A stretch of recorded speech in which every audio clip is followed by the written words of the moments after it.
was a tagline we had on our venture capital website.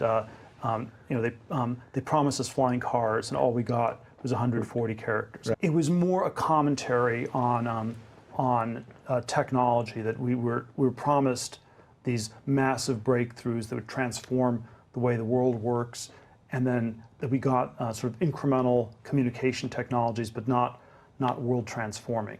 And so I do think flying cars would be a good thing. I think Elon's objection was they were too noisy, and then of course the question is, can you design them so they're not so noisy? So there's always, so what are the actual limits on the technology? But they're sort of iconic for, can we have a Jetsons future? Can we have a future where things look really different? And the striking thing is that we live in a world that doesn't look that different from the 1980s. Again, we're looking at screens. We're distracted by our iPhones all the time, but the iPhones that distract us from our environment also distract us from the way in which our environment strangely hasn't changed. We're maybe riding on a 100-year-old subway in New York City, or the zoning laws mean that the cities like San Francisco look like they haven't changed in 50 years and are not right. that technologically advanced. San Francisco is getting so expensive you had to leave. I mean, that's something. Not the precise reason, but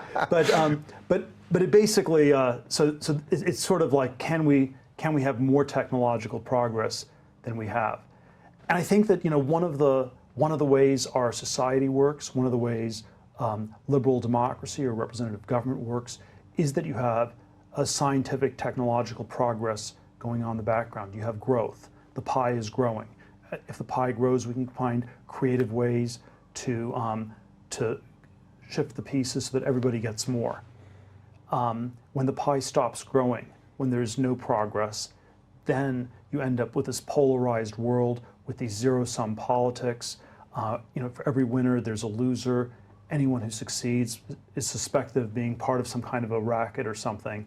And so I think there is actually a pretty there's a pretty deep link between this the question of scientific and technological progress and the health of our sort of representative democracy.